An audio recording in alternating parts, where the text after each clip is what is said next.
por favor, este versículo que está en Hechos 17, 30, 31. Estos versículos precisamente están cronológica e históricamente unos meses después de lo que vamos a ver hoy. Vamos a leerlo todo. Hechos 17, 30 al 31, dice así: Pero Dios, habiendo pasado por alto los tiempos de esta ignorancia, ahora manda a todos los hombres en todo lugar que se arrepientan, por cuanto ha establecido un día en el cual juzgará al mundo con justicia, por aquel varón a quien designó, dando fe a todos con haberle levantado de los muertos. Hechos 17, 30 al 31. Amén. Podemos sentarnos. Muchas gracias.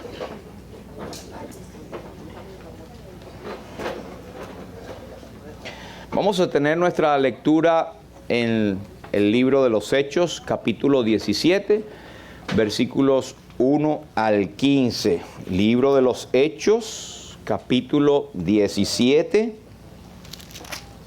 versículos 1 al 15. Si no logra encontrarlo en su Biblia a tiempo, pues allí lo tenemos en la pizarra. Repetimos, Hechos 17, del 1 al 15.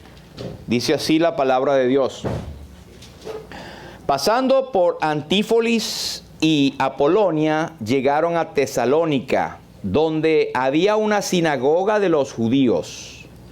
Y Pablo, como acostumbraba, fue a ellos, y por 3 días de reposo discutió con ellos, declarando y exponiendo por medio de las Escrituras que era necesario que el Cristo padeciese y resucitase de los muertos, y que Jesús, a quien yo os anuncio, decía él, es el Cristo.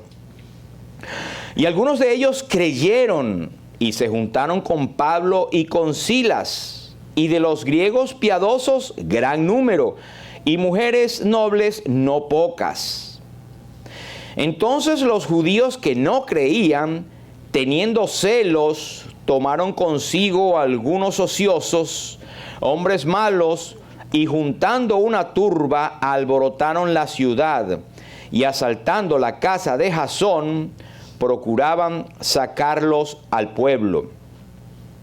Pero no hallándolos, trajeron a Jasón y algunos hermanos ante las autoridades de la ciudad, gritando: Estos que trastornan el mundo entero también han venido acá.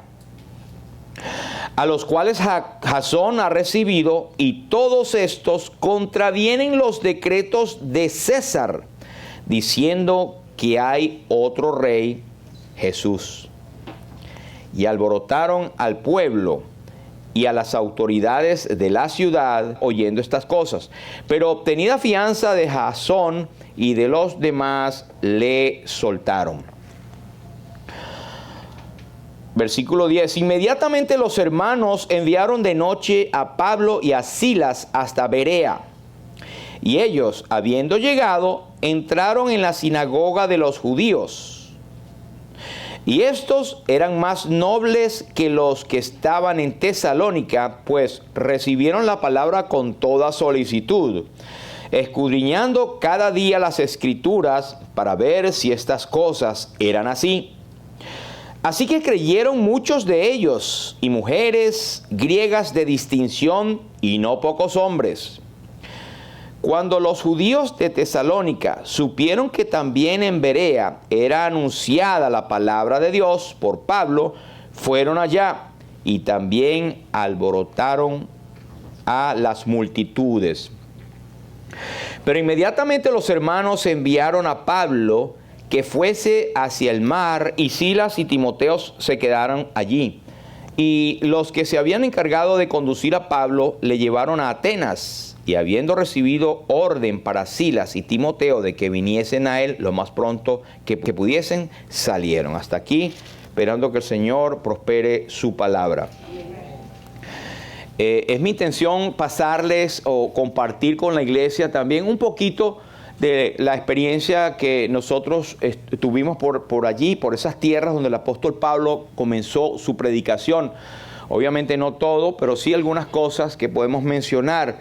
Y lo primero que queremos mostrarles es este mapa. Eso que ustedes ven allí en ese recuadro es Grecia, toda la que es la parte de Europa, considerada a la mano derecha arriba donde está el número 1, ahí está el estrecho donde está el Bósforo, que es el que separa Asia de Europa. Así que Turquía, que es la parte derecha, es la tierra por excelencia donde el evangelio empezó a ser sembrado, donde tuvieron las primeras iglesias y donde usted lee en Apocalipsis las iglesias también a las cuales se dirigió el Espíritu Santo por medio de Juan. Pero llegando acá a Atenas, estamos en la parte de Europa, tenemos el número 1 allí, Filipos, aunque no lo leímos, Filipos está en orden cronológico en el capítulo 16. Es en Filipo donde el apóstol Pablo y Silas llegaron y hablaron con la primera convertida de Europa, que se llamaba Lidia. Ella estaba en el versículo 16 del capítulo 14. Ella era de la ciudad de Tiatira, que adoraba a Dios, estaba oyendo, y el Señor abrió el corazón de ella para que recibiera la palabra. Debemos primero notar, hermanos, que cuando hay el deseo de predicar el evangelio, uno encomienda a donde va y el Señor hace la obra. Jamás debemos nosotros jactarnos. Yo fui y prediqué y se convirtieron tantas. Una vez oí un hermano decir, no, yo hice que se convirtieran tantas y tantas personas cuando fuimos a un viaje misionero. Eso es pecado, es vanagloria y puede ser castigado por eso. Pero el creyente debe siempre gloriarse no en otra cosa, sino en la cruz de Cristo. El apóstol Pablo decía en Gálatas, con Cristo estoy juntamente crucificado. Ya no vivo yo, mas vive Cristo en mí. Y lo que ahora vivo en la carne, lo vivo en la fe del Hijo de Dios, el cual me amó y se entregó a sí mismo por mí. Es decir, que Cristo debe actuar o debemos ser nosotros unos portavoces donde quiera que estemos del mensaje de salvación. Pero ellos estaban en Filipos, allí llegaron, y cuando hablaron del evangelio a esta señora en Tiatira, Lidia, ella creyó en el Señor y ofreció su casa para que ellos estuvieran allí. Pero resulta que cuando ellos iban a la oración, iban al río, no había otro lugar, no había una sinagoga en Filipos, pues encontraron a una mujer que tenía un espíritu de adivinación, un demonio, que daba mucha ganancia a sus dueños. Y este demonio es extraño, pero como conocía, porque recuerden que los demonios conocen al Hijo de Dios, los demonios creen y tiemblan. Ese demonio, por medio de la muchacha, decía, estos señores son siervos del Dios Altísimo, el cual les anuncia el mensaje de salvación. Y usted dirá, bueno, pero está predicando los demonios están predicando el evangelio. Pero era algo que no era correcto, porque su intención era perturbar, estorbar la obra de Dios. Y nunca el enemigo tiene buena intención. Otro punto para los creyentes en Cristo, que no creamos, aún el demonio se viste como ángel de luz para estorbar la obra de Dios. Pero resulta que Pablo se molestó y se volteó y le dijo, eso fue en Filipo, en el punto 1, él le dice a aquel demonio que saliera de aquella muchacha, te mando en el nombre de Jesucristo que salgas de ella, y salió en aquella misma hora. No voy a entrar en el detalle de que nosotros tenemos la autoridad, ningún demonio se nos sujeta a nosotros, no. Eso era, estas señales seguirán a los que creen. En el principio era una señal apostólica de los que creían cuando al inicio de la iglesia. Pero en un momento en que no hay otra alternativa, nosotros debemos apelar al nombre de Cristo. Y no debemos decir, yo te mando, yo te ordeno. Eso era una orden apostólica. Pero sí hemos tenido experiencia de entes del más allá que se sujetan al nombre de Cristo, y esto no lo andamos buscando. Pero lo cierto es que Pablo le dice, y aquel demonio salió, y con ella también salió la ganancia que ellos tenían. Entonces ellos alborotaron la ciudad y mandaron a traer a toda la ciudad alborotada, diciendo, estos tipos que son judíos vienen a cambiar nuestras órdenes y tal. Y bueno, lo echaron a la cárcel. De allí en Filipos pudiésemos poner el famoso versículo de Hechos 16 y 30. Aquel carcelero, cuando una vez que Pablo y Sila estaban adentro, ellos estaban predicando el evangelio, pero estaban sufriendo persecución. ¿Qué haríamos nosotros en ese momento? Al creer en el evangelio, al predicar el evangelio y sufrimos persecución, uno como que se contraría y dice, Señor, te estoy sirviendo. Y lo metieron en la cárcel, en lo más profundo de la cárcel. No es mi intención de hablarle ahorita, simplemente un recorrido breve y ver las señales, o mejor dicho, las lecciones que Dios tiene para nosotros acá. Nosotros no tuvimos la oportunidad de llegar a Filipos, pero sí pasamos por el estrecho cerca donde divide Asia de Europa. O sea, tuvimos tal vez como unos, quién sabe, 300 kilómetros de esa parte del pueblo de Filipos. Ellos estuvieron en la cárcel y cuando a medianoche ellos estaban cantando himnos, se iban, la cadena de todos los presos se soltaron y aquel carcelero se iba a matar, sacó la espada, porque ellos tenían la orden que si se le escapaba un preso, iban a pagar con su vida. Y él dijo, bueno, yo me la quito. Usted sabe la historia en Hechos 16, cuando él le dijo, no te mates, que todos estamos acá. Y él, encontrando luz, diciéndonos que aquel lugar era una terrible oscuridad en lo más adentro, aquellos siervos de Dios que estaban en un viaje misionero, ¿verdad? No andaban en autobuses de lujo como anduvimos nosotros. Estaban allí, llegaron a lo más profundo y Pablo le hizo aquella famosa pregunta, señores, ¿qué debo hacer para ser salvo? Cree en el Señor Jesucristo y serás salvo tú y tu casa. De Filipos, en vez de estar ellos desanimados, en vez de estar entristecidos por lo que acababan de pasar, pues llegan al punto 2, que es Tesalónica. Tesalónica es una ciudad que fue fundada en el año 315 a.C., y estaba en un momento no tan clásico, pero estaba dominada por los romanos en aquel entonces, no por los griegos. No era una ciudad griega, pero había muchos griegos allí. Es considerada la segunda ciudad de Grecia hoy en día, con un puerto y un acceso al mar tremendo. Es una ciudad muy rica hoy en día. Y gracias al Señor todavía quedan vestigios del cristianismo. Sin embargo, en los años, en el siglo XIV aproximadamente, los otomanos llegaron y ahí sembraron a Mahoma y toda la religión, ¿verdad? Entonces están los judíos que todavía quedan, están los musulmanes y están los cristianos. Cosa diferente en este lado. Lo que quiero decir es que todavía quedan vestigios de la obra que Dios estableció allí en un principio. Por lo menos queda mucha historia y hay hermanos en Cristo aún viviendo en Tesalónica. Una cosa interesante es que después de Tesalónica, ellos son otra vez por envidia, los judíos se presentan y empiezan a ponerle la piedra, por así decirlo, echarlos, ¿cómo le dice? Debajo del camión, como se dice en algunos círculos. Ellos estaban en el versículo 2 del capítulo 17, dice que Pablo entró a una sinagoga y como acostumbraba fue a ellos. Hermanos, si quiero tomar un momentico para decir algo acerca de las costumbres, ¿verdad? Las costumbres realmente son una práctica que uno establece y se queda como algo que es automático hacerlo. Ahora, hay buenas costumbres y hay malas costumbres también. Lo primero que hizo el apóstol Pablo al llegar a predicar fue ponerse en contacto con las sinagogas. La sinagoga era lo más cercano que él tenía para la plataforma de predicar el evangelio. Hermanos, si el domingo pasado hablamos cuando Pablo llegó a una plataforma que no era judía. Él no tenía cómo enganchar y traer a Moisés, a los profetas, porque los gentiles, los griegos, no sabían nada de eso. Pero él estaba preparado para cualquier ocasión. Y eso nos recordaba lo que dice Primera de Pedro. Por tanto, también vosotros estad preparados para presentar defensa con mansedumbre y reverencia ante todo el que os demande razón de la esperanza que está en vosotros. Así que hay buenos hábitos. Hay un dicho que dice, el hábito hace el monje, ¿verdad? Pero el hábito que se escribe igual es la ropa que usan los monjes, los que usaban y todavía los benedictinos usan y otros también, que se pone el hábito y eso hace que sea un monje, porque todo el mundo lo ve como un monje.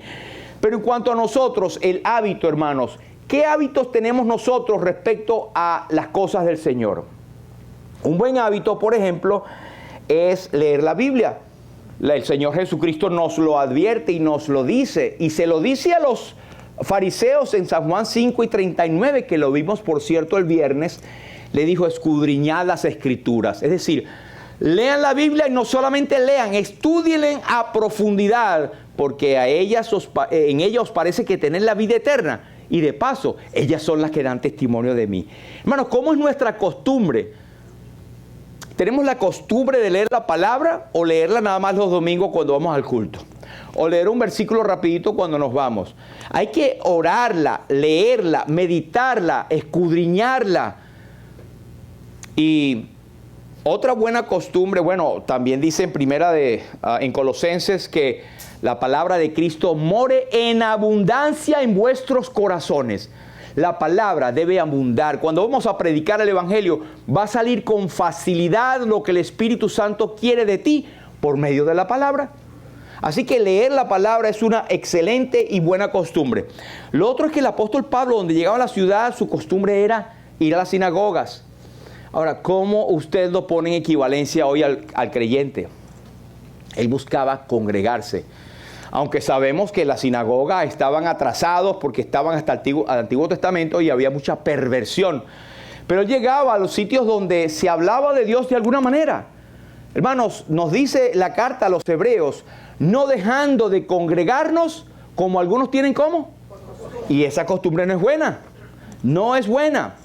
Oía al pastor Sugel decir una frase interesante. Él dice que muchos creyentes miembros de una iglesia olvidan el hecho que la misma responsabilidad que tiene el pastor de estar todos los domingos en la iglesia, la tiene el creyente que es miembro y que no es pastor, por ejemplo. Hermanos, es responsabilidad de nosotros, es una buena costumbre y es una obligación como creyente. Nosotros actuamos por amor. El amor de Cristo nos constriñe, es decir, nos empuja cariñosamente a hacer las cosas para Él. Usted no está aquí obligado, ¿verdad? Pero el Señor permita que cada uno de nosotros sepamos que en este sitio, no por ser las paredes que son, aquí se predica la palabra, se predica el Evangelio, aquí se tiene comunión unos con otros. Es un lugar donde el Espíritu Santo le hace crecer a usted y a mí y nos ministra. Y muchas veces olvidamos el hecho, creo que fue mi hermano Montazo una vez que dijo, no nos quite el privilegio de la bendición suya hacia nosotros cuando viene acá. Porque pensamos que yo voy allá nada más a recibir bendición. Hermanos, usted es una bendición para nosotros también. Una de las cosas que alegra al pastor, a los líderes, pero a toda la iglesia es verse uno al otro. Entonces empiezan las cosas que, caramba, ¿dónde está fulanito? ¿Dónde está el otro? Y no queremos meternos en las vidas de cada uno de ustedes, para nada. Y todos conocen, por lo menos de la parte mía, uno no está como un tal Drupi por ahí, ¿verdad? Buscando dónde están las personas y llamando, ¿por qué no fuiste? No, pero saber sinceramente qué puede estar pasando, porque pueden estar pasando por alguna situación que uno no sabe. Pero ¿es responsabilidad nada más del pastor? No, es una buena costumbre que nosotros, sin buscar e indagar más allá, es saber, hermanos, cómo está. Es cuidarnos unos a otros. Eso es otra buena costumbre. Así que no dejar de congregarnos. También tenemos que otras buenas costumbres es trabajar por el Señor, es buscar ver dónde puedo yo ayudar, no dónde me pueden dar. Yo me voy de esa iglesia porque no recibo, porque no estoy. Hermano, pero tú no fuiste llamado para recibir, sino para dar. Más bienaventurado es dar que recibir. Y no quiero que vayan a pensar que estoy diciendo, pero también el ofrendar es una buena costumbre, no es una obligación, siempre lo decimos. El Señor pone en cada uno el querer como el hacer por su buena voluntad. Y el ofrendar, recuerde, es una costumbre, pero también en la antigua ley era un mandamiento, el diezmo. Nosotros no diezmamos, bueno, por lo menos yo. nosotros ofrendamos, que a lo mejor puede estar metido allí, ¿verdad? Lo que quiero decir que eso es una costumbre buena, sana, y que nos impulsa a nosotros dar. Cuando nosotros no practicamos esa buena costumbre, déjame decirle algo, hay otros hermanos que están en el campo que se sostienen por lo que esta iglesia y otros dan, pues van a recibir menos o no reciben. ¿Por qué? Porque nosotros ahí fallamos en esa costumbre. ¿Sí me explico? Así que no solamente por los que están, la obra del Señor se mantiene por su pueblo. Eso sí, el pueblo del Señor que ha sido redimido por su sangre. Nosotros no recibimos de gente inconversa. Es más, a los visitantes siempre les decimos, no se preocupe, no tiene que dar. Eso es del corazón. Pero eso son buenas costumbres, hermanos. Cooperar y trabajar con los hermanos, debemos desarrollar eso. Por el apóstol Pablo, tener esa buena costumbre es que él pudo sembrar el evangelio en muchos más lugares de lo que se pensaba. Él tenía la costumbre de ir a cada lugar. Dice el versículo 3, otro punto bien importante, es que el apóstol discutió con ellos. Dice el versículo 2, y Pablo fue a ellos y por 3 días de reposo discutió con ellos. Ahora, ¿qué discutió, hermanos? Ustedes tienen que creer, pues si no van para el infierno. Bueno, no lo dijo en esas palabras, pero él abrió las escrituras declarando y exponiendo por medio de las escrituras que era necesario que el Cristo padeciese y resucitase de los muertos, y que Jesús, a quien yo predico, decía él, es el Cristo. Su discusión se basaba en torno a las escrituras, y para ello, dice que para ese entonces el apóstol tendría como unos 10 a 14 años de convertido. ¿Y cuánto nosotros tenemos de promedio de convertido? Algunos pasamos de eso, ¿verdad? Y nos da vergüenza ver que nosotros a veces no recordamos dónde está un versículo, o no sabemos que existía un versículo, o las doctrinas fundamentales, o nos empezamos a tartamudear cuando vamos a presentar el evangelio. Pero quiero decir que no todos tienen el don de predicar, no todos tienen el don de exponer desde un púlpito la palabra, pero todos tienen la capacidad de que su vida brille para Dios, en frente de los demás, por lo que Cristo hizo en sus vidas. Hay un himno que siempre me gusta cantar, de que si como elocuente apóstol no pudieras predicar, puedes y dirigir a otros al Santo Salvador. Los niños también puedes tú llevarlo por medio de tu testimonio. Así que, hermanos, muchas lecciones acá, pero es la discusión, hermanos, es la discusión acerca de Cristo. Cuando usted vaya a hablar del evangelio, concéntrese en el mensaje de salvación. Mi aprendizaje es que siempre estar rodeando Primera de Corintios capítulo 15, versículo 1 al 3, por lo menos, cuando dice: además os declaro, hermanos, el evangelio que os he predicado, el cual recibisteis, en el cual también perseveráis, por lo cual, si retenéis la palabra que os he predicado, sois salvos, si no creísteis en vano, porque os he anunciado lo que primeramente recibí, que Cristo murió por nuestros pecados conforme a las Escrituras, que fue sepultado y que resucitó al tercer día conforme a las Escrituras. Eso es Cristo, ese es el evangelio, es hablar de su muerte y su resurrección. Unos se burlarán, siempre vemos 3 por lo menos resultados allí. Unos creen, otros dejan para después y se burlan, y otros se pierden para siempre. No sé cuál va a ser el resultado. A lo mejor no vemos ninguno aparente, pero ten la seguridad de que si tú predicas el evangelio, esa semilla a su fruto dará tiempo. No te preocupes por el resultado lo da Dios. Entonces, versículo 4 dice: y algunos de ellos creyeron y se juntaron con Pablo y con Silas, de los griegos piadosos, gran número, y mujeres nobles, no pocas. Así que él empezó predicando el evangelio a los judíos, pero luego se extendió el evangelio predicándolo a los griegos, que no tenían otra cosa sino adorar sus imágenes. Dios había preparado el corazón para ellos. Ahora, ¿cómo alcanzaron el éxito? Bueno, sencillamente de que Dios hizo la obra. Ahora, fíjense lo que dice el versículo 5. Dice que hubo los judíos que no creían, teniendo celos, tomaron consigo algunos ociosos, hombres malos, y juntando una turba, alborotaron la ciudad y asaltando la casa de Jasón, ¿verdad?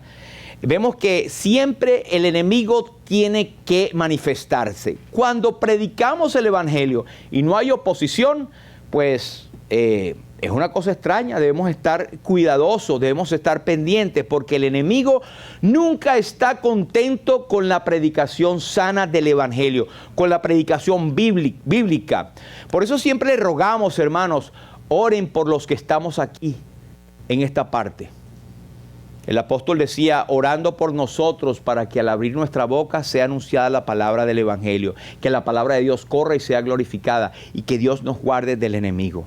Porque es el enemigo que busca tumbar o busca hacer daño a quien está haciendo un estorbo para aquellos a quien ellos se están tratando de frenar para salvación. Pero más poderoso es el que está en nosotros que el que está en el mundo. Pero orar los unos por los otros. Ahora, dice que ellos hicieron todo este alboroto en el versículo 5 al 9, ¿verdad? Obtenida fianza de Jasón y de los demás, les soltaron. Ahora, después que ellos estaban allí, ellos hicieron un mandamiento. Después de Filipos llegaron a Tesalónica. De Tesalónica se fueron a Berea.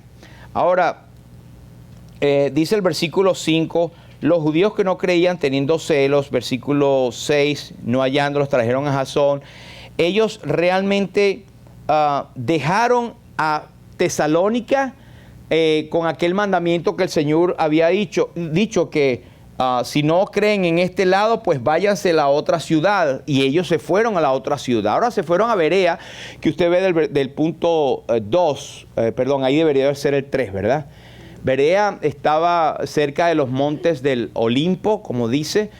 Hay varios ríos que convergen allí. Y ahorita es una ciudad no muy grande, pero es muy atractiva también, es turística. Pero lo que se quiere decir es que cuando ellos llegaron allí, predicaron el Evangelio a los bereanos, lo mismo que habían predicado a los de Tesalónica. Y dice el versículo 10, inmediatamente los hermanos enviaron de noche a Pablo y a Silas hasta Berea. Y ellos, habiendo llegado, entraron en la sinagoga de los judíos. Ahora, entraron en la sinagoga de los judíos, pero ellos eran más nobles que los que estaban en Tesalónica. ¿Por qué? Pues recibieron la palabra con toda solicitud, escudriñando cada día las Escrituras para ver si estas cosas eran así. No nos habla de un momento. Dice que cada día ellos escudriñaban las Escrituras mientras se les estaba enunciando la palabra. Hermanos, si esto es una buena práctica, una buena costumbre, yo estoy seguro que muchos hermanos que leen lo que nosotros leemos acá, luego, y yo agradezco muchos que vienen y preguntan o hacen interrogantes. Yo puedo equivocarme, cómo no, muchísimas veces, pero escudriñemos las Escrituras. Y si es un hábito que nosotros tenemos o la cristiandad tiene, nos libraríamos de tan mal testimonio de falsas iglesias que se levantan, que creen todo lo que el pastor dice o lo que el líder dice. Tenemos que escudriñar las Escrituras para ver si estas cosas son así. Yo recuerdo hace años, y creo que lo dije una vez, que en mi infancia oía un famoso evangelista que llegó a Venezuela, se llamaba William Soto Santiago. Y ponían en las vallas grandísimas y ponían la cita debajo: William Soto Santiago, abro comillas, porque un gran profeta se ha levantado entre nosotros. Y cerraban comillas y ponían la cita. Un típico engaño. Ellos querían dar a entender y la gente decía, el gran profeta que llegó. ¿De dónde te vas aquí un gran profeta? Porque lo dice la Biblia. ¿Sí me explico? O sea, poner el nombre de una persona y asociarlo a un versículo. Solamente las mentes, y lo digo con responsabilidad, ignorantes, no van a chequear y ver que a quien se refería como el gran profeta que se ha levantado entre nosotros era el bendito Salvador, el Mesías, cuando la gente se alegraba de los milagros que él estaba haciendo. Hermanos, tengamos cuidado de lo que anuncian por allí y no creamos a todo lo que se anuncia también. ¿Cuántas señales de sanidad, de milagros aparentes existen? Y lo vimos la vez pasada. Los milagreros existen y tienen el propósito de confundir. Es más, utilizan elementos de verdad para engañar a la iglesia. Si no, veamos este mismo demonio que estaba en Hechos 16. Oh, estos son siervos del Dios Altísimo que os anuncian el mensaje de salvación. Y usted dirá, pero eso es verdad. Pero lo está diciendo un demonio. Él tuvo que expelerlo, tuvo que sacarlo, tuvo que exorcizar a esa muchacha porque estaba viniendo de una fuente cochina, una fuente que busca ensuciar y manchar y estorbar la obra de Dios. Tengamos cuidado, hermanos. Aún los que se levantan hoy en día, que dicen que son cristianos, pueden hacer cosas bonitas o cosas que aparentan, pero siempre hay un elemento que Dios, el Espíritu Santo, te va a decir, hay algo raro acá. Hay algo raro acá, esto no me suena bien. Pregunte, hermanos, no nos lo sabemos todo, pero consulte a sus hermanos, consulte a su pastor, y si yo no sé, lo invento. Mentira. Si no sé, lo buscamos, pero entre todos vamos a estar allí, hermanos. Es una responsabilidad nuestra. Ahora, sigue más adelante, dice que estos señores eran más nobles. Ahora, hay un comentarista que yo leí que decía que los de Berea recibieron la palabra porque tenían un corazón bueno y noble. Yo dije, esto está malo. Ellos recibieron la palabra porque tenían un corazón bueno y noble. No, en el hombre intrínsecamente no hay nada bueno. No hay justo ni aún uno. No hay quien haga lo bueno, no hay ni siquiera uno. Así que yo le puse un signo de interrogación a ese comentarista. Claro, hay otras cosas que me quito el sombrero, pero ahí está pelado. O sea, si una persona recibe la palabra, no es porque era bueno, es porque Dios habló en un corazón malo, un corazón alejado, un corazón impío, y lo hizo doblegarse ante el poder del Espíritu Santo. Como Lidia. Lidia recibió al Señor con toda solicitud porque ella había sido inclinada por el Espíritu Santo a recibir o a darse cuenta que era una pecadora delante de Dios. Ni tú ni yo podemos hacer nada con el inconverso si Cristo no lo hace. Es más, el Señor dijo que, nadie viene al Padre si no es por mí, dice Jesús, pero nadie viene al Hijo si el Padre no le trajese. Así que es una obra absoluta de Dios. ¿Qué tenemos nosotros que poner? Simplemente nuestra incapacidad, nuestra impiedad, nuestro pecado y nuestra vida llena de maldad delante de los pies del Señor. Amén. No perdamos la perspectiva, hermanos, de saber quiénes somos y de dónde venimos. Y si usted y yo tenemos el privilegio de predicar el Evangelio y de ser siervos del Señor, en ningún momento creamos que hay algo en nosotros y caigamos en el error de decir, sí, Dios, yo soy su príncipe. O en el caso de las damas, yo soy la princesa de Dios. Él me quiere mucho por esto. Claro que Dios te quiere. Pero Él nos amó a todos de tal manera que dio a su Hijo unigénito para que todo aquel que en Él cree no se pierda, mas tenga vida eterna. Ahora, por supuesto, al obediente, la obediencia trae bendición también. Y no debemos buscar la obediencia para recibir bendición, sino obedecerle porque Él nos amó a nosotros primero y entregó a su Hijo en rescate por todos nosotros. Doy el punto. Yo sé que son muchas cosas que estoy dando acá, pero espero que por lo menos alguna usted agarre. Así que ellos creyeron en el Señor, los de Tesalónica. ¿Y cuál es lo que nosotros podemos llevarnos para la casa aquí de los de Berea? Que todo lo que hagamos o digamos nosotros, que usted escuche por allí, páselo por el filtro de la palabra de Dios. Hermanos, y un consejo también, uno no puede estar metiéndose, por supuesto, en su vida privada, que usted ve o no, pero tenga cuidado con las redes. Si usted no tiene suficiente alimento acá, entonces sí, pero usted tiene que estar aquí todos los domingos y todos los viernes para que venga a decir si no tiene buen alimento acá. Porque todos los hermanos acá, de ellos aprendemos cada uno de los que estamos acá. Entiendo que hay muchos que tienen su trabajo, lo entiendo perfectamente.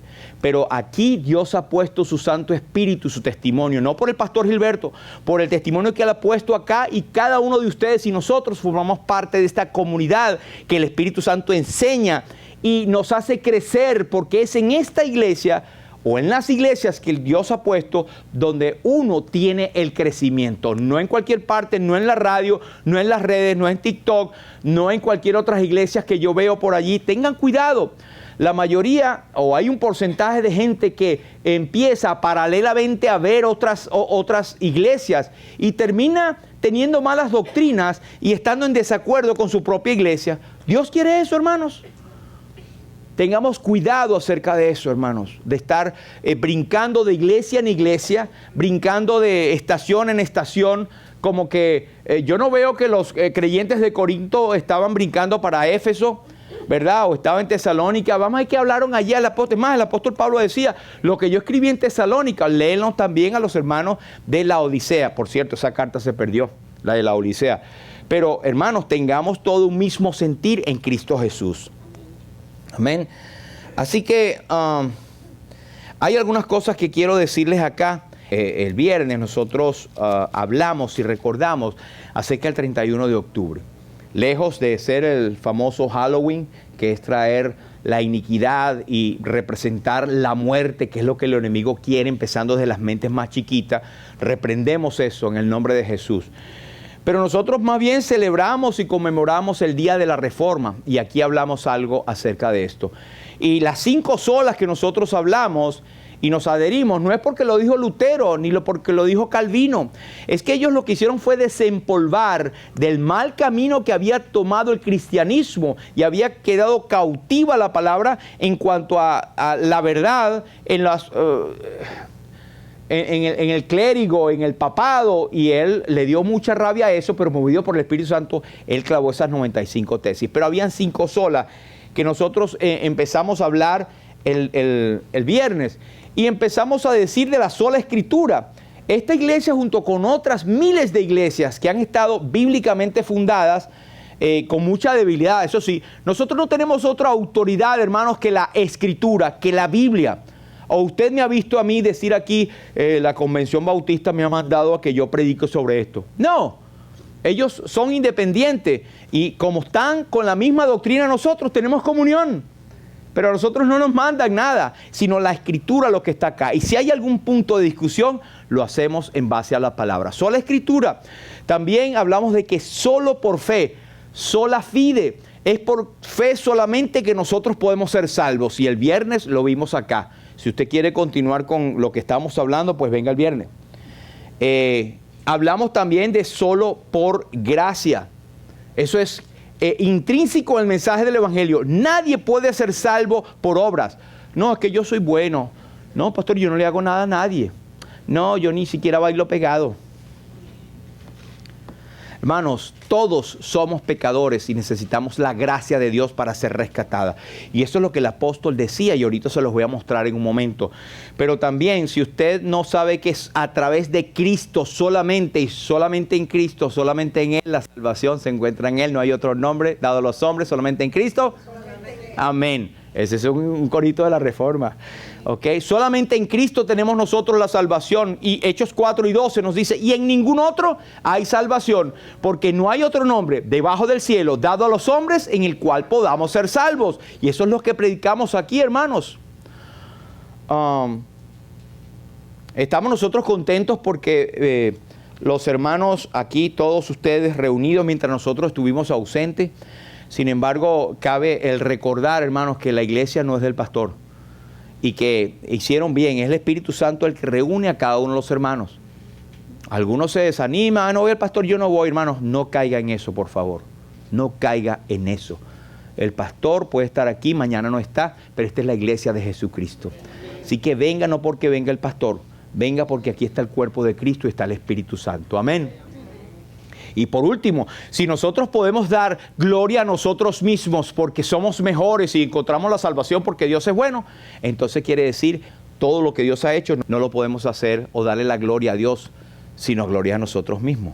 Pero mire una cosa acá, algo que el apóstol vio y ahorita se los voy a enseñar. Pero vea el versículo 17. El versículo 17, versículo 3 dice, declarando y exponiendo por medio de ¿qué? De las escrituras, sola escritura. Ok, vea por favor el versículo 13. Cuando los judíos de Tesalónica supieron que también en Berea era anunciada ¿qué? Ajá. El versículo 11. Eran más nobles que los que estaban en Tesalónica, pues recibieron ¿qué? Todo lo que él hablaba era sola escritura o sola escritura.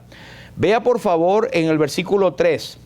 Declarando y exponiendo por medio de la escritura que era necesario que ¿quién? Cristo, solo Cristo, siga leyendo, y resucitado de los muertos, y que Jesús, a quien yo predico, Él es el solo Cristo, una de las segundas grandes verdades de la Reforma. Pero con esto, para no marearlos, veo en el versículo 4, y algunos de ellos, ¿qué les pasó? Creyeron, tuvieron fe. El creer es tener fe en lo que se le está diciendo, en Cristo. No es la fe la que salva, es la fe en quien ponemos nuestra confianza. Versículo 12. Así que, nada más 3 perlitas allí de lo que es el día de la Reforma, por lo cual nosotros damos gloria a Dios por lo que pasó. Aquí queremos mostrarle un poquito de la ciudad de Tesalónica. Esa es una entrada romana que se llama el Galerius Arch, ¿verdad? Que está ahorita en Tesalónica. Está uno de los santos, San Dimitrio, que fue uno de los, digamos, precursores allí en el siglo II y III, después que Constantino en el año 320, 325, pues estableció el cristianismo como religión oficial, que yo no sé si hizo más mal que bien, pero bueno, eso. Luego tenemos los sitios que el apóstol Pablo usó como palestra, como púlpito. Pues ahí está la Acrópolis, está el templo de Poseidón en Atenas, por cierto que Pablo lo vio, seguramente que sí. A mano derecha, nosotros lo hablamos el domingo pasado, pero está el Areópago. Esa colina que usted ve arriba, en la parte derecha, es el Areópago donde Pablo se reunió con los griegos y anunció el evangelio, no basado en un evangelio judío de los profetas, sino, mira, el Dios no conocido, ustedes son religiosos, y por ahí se fue y habló de la creación del mundo y llegó a Cristo como aquel que es el varón designado, dando fe a todos, Dios, con haberle levantado de los muertos. Y en Berea, hoy se llama Veria o Veria, es el tribunal donde se cree que Pablo estuvo con los bereanos, esa parte de abajo, la última foto, exponiendo, y hay unos murales allí. Por supuesto, eso sí es nuevo, pero es el sitio tradicional donde Pablo predicó a los de Berea y donde ellos eran más nobles que los de Tesalónica, porque ellos revisaban las escrituras. Así que, hermanos, este es el resumen. Número 1, sea consciente de que habrá oposición y persecución cuando usted predica el evangelio. Damos gloria a Dios que hasta ahora poco tenemos en los Estados Unidos, sin embargo hay y lo vendrá. Sin entrar en política, pero lo que gane uno o gane el otro, lo que va a hacer es atrasar o adelantar un poco lo que ya está. ¿Y quién es nuestro gobernador? Dios mira desde los cielos. Así que no tenemos temor con eso, pero tenemos que hacer lo que tenemos que hacer. Si tenemos que ejercer nuestro derecho como ciudadanos, hagámoslos conscientes de lo que está en las escrituras y qué enseñan y muestran ellos. 2, desarrolla sanas costumbres siempre. Si son bíblicas, mejor. Hay cosas que no están en la Biblia que tienes que hacer, pero son sanas costumbres. Por ejemplo, bendición papá, bendición mamá, Dios te bendiga hijo. Eso está en la Biblia. Cómo bendecían, y eso es una sana costumbre que tenemos en todos los países. Creo que a la abuelita, a los padres se nos pide bendición, hasta a los tíos. Pues es una buena costumbre. Pero otras costumbres que hablamos ahorita, leer la palabra, el trabajar en la obra del Señor, el orar unos por otros, el ayunar también es una buena costumbre, hermanos, por cosas que nosotros, no para forzar a Dios, pero es una cosa que nosotros podemos hacer como diciendo, yo me abstengo de lo normal de mi vida para concentrarme en las cosas del Señor. Ese es el verdadero ayuno. Ser bíblico y no eches cuento. Cuando vayamos a predicar el evangelio, tengamos gracia, usemos ilustraciones, claro que sí, pero siempre yendo a la base, predicar a Cristo y a este crucificado, su muerte, su sangre derramada, su resurrección y su venida que está pronto. Él aparecerá por segunda vez sin relación con el pecado para salvar a los que le esperan. Y por último, deja el resultado del Señor. No te angusties, ay, que yo prediqué el evangelio, le dije a este y nada. Sí, hermanos, deja el resultado. Sembraré la simiente preciosa. Dejaré el resultado al Señor. Amén. Así que, hermano, usted tiene aquí un buen manjar para seguir sacando y viendo cosas que yo no vi, pero que el Espíritu Santo, por cierto, le va a dar. Así que damos gloria al Señor. Vamos a orar para terminar este tiempo. Padre, en el nombre de Jesús, queremos darte las gracias, Señor, por la palabra tuya. Si bien es cierto que muchos tenemos ese privilegio de haber estado por esas tierras, pero jamás experimentaremos lo que experimentó el apóstol en aquel día, una persecución acérrima, un peligro de muerte, una violación de sus derechos por predicar el Evangelio. Pero, Señor, pensamos en los muchos que hoy y durante la historia han pasado por esto, Señor, y nosotros quedamos avergonzados porque no hemos padecido hasta la sangre, como dice. Y no es que lo pedimos, pero Señor, danos la gracia para saber cuando esto venga y habiendo acabado todos, estar firmes. Padre, ayúdanos a ser portavoces de tu palabra, a tener esas buenas costumbres desarrolladas como hermanos en Cristo y también como iglesia. Te pedimos por esta amada iglesia lumbrera, Señor. Es tuya la obra acá. Ayúdanos, guárdanos, fortalécenos, Señor, y ayúdanos a crecer más en ti. Te rogamos por los que han sido salvos y por los que han de ser salvos, pero los que han confesado el nombre de Cristo. Y por los que no son salvos, si hay alguno que está aquí, Señor, que pueda llegar al conocimiento de la verdad por medio de tu Santo Espíritu. Señor, hemos intentado con mucha debilidad abrir tu palabra y exponerla. Que sea tu Santo Espíritu, Señor, el que traiga el fruto después de muchos días para tu gloria y para tu honra. Gracias, Señor, en el nombre precioso de Jesús. Amén.